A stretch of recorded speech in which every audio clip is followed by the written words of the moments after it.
Sebagai upaya mewujudkan mimpi Presiden Joko Widodo untuk mengurangi ketergantungan negeri ini terhadap kedelai impor, serta merealisasikan komitmen Pemkab Tabanan terhadap penguatan pangan yang merupakan salah satu program prioritas, Bupati Tabanan Dr. Ingkoma Gede Sanjaya dan Wali Kota Malang DRS H. Sutiaji melakukan aksi penanaman kedelai di Subak Gubug di Desa Gubug Jumat 19 Mei 2023.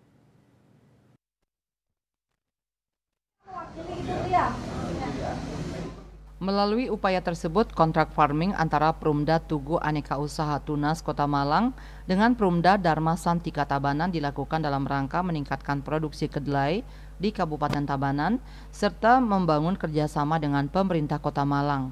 Penanaman perdana kedelai varietas Anjas Moro merupakan kegiatan dana tugas pembantuan Satker Dinas Pertanian dan Ketahanan Pangan Provinsi Bali tahun anggaran 2023 di lahan Gubug 1 seluas 180 hektar. Dipilihnya varietas ini karena memiliki banyak keunggulan, diantaranya berumur pendek 82,5 sampai 92,5 hari, berdaya hasil tinggi 2,03 sampai 2,25 ton per hektar dan berprotein tinggi. Aksi penanaman kedelai ini nampak dihadiri oleh anggota Komisi 4 DPR RI, Sekda, anggota DPRD Kabupaten Tabanan, Asisten 2, para kepala OPD terkait di lingkungan Pemkab Tabanan, Dirut Perumda Tunas Malang beserta Ketua Dewan, Dirut Perumda Dharma Santika, Sekcam Tabanan, dan tokoh masyarakat setempat.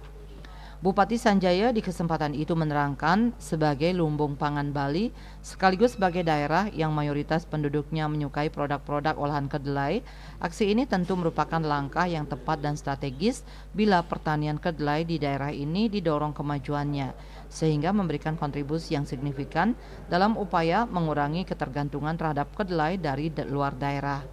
Sanjaya meyakini kali ini pemerintah tidak hanya fokus pada hulu dan tengah, tetapi hilirisasinya, guna memenuhi kedaulatan pangan seperti yang diinstruksikan Presiden RI, salah satunya dengan langkah G2G, Government to Government.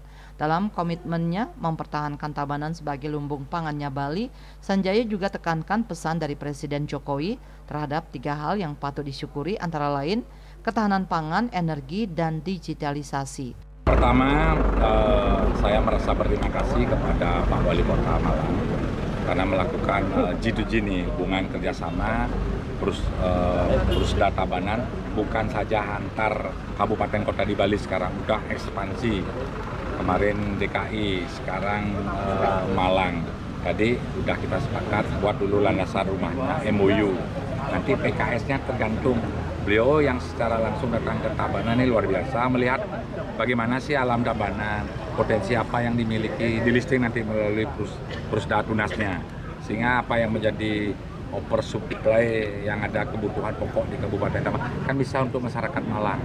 Dan Malang pun juga tidak ada kemungkinan bisa kemana-mana, karena Malang ini lebih modern nih, punya storage yang lebih bagus dan punya juga teknologi hasil produksinya yang sudah sangat luar biasa. Jadi Tabanan ini bukan hanya sekarang bermain di hulu dan di tengah, tapi bagaimana juga ke hilirisasi.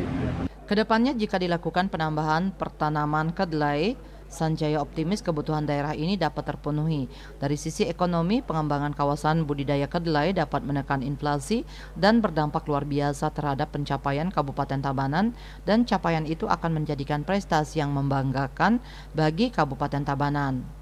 Dr. Anes H. Sutiaji selaku Wali Kota Malang di kesempatan itu menyampaikan pentingnya saling berkomitmen demi mempertahankan ketahanan pangan di Indonesia, sekaligus ungkapan terima kasih kepada Bupati Sanjaya atas sambutan hangat dan luar biasa dari masyarakat Tabanan atas kunjungannya. Yang namanya kerjasama, Mas, ini kan mesti perusahaan daerah, walaupun mungkin tidak oriented profit, tapi bagaimana bisa menstabilkan harga di daerah. Tapi yang namanya perusahaan mesti karena ada core bisnisnya, Mas. Di rencana bisnisnya sana harus membuat keuntungan yang bisa mensuplai terhadap kemandirian daerah. Humas Tabanan melaporkan.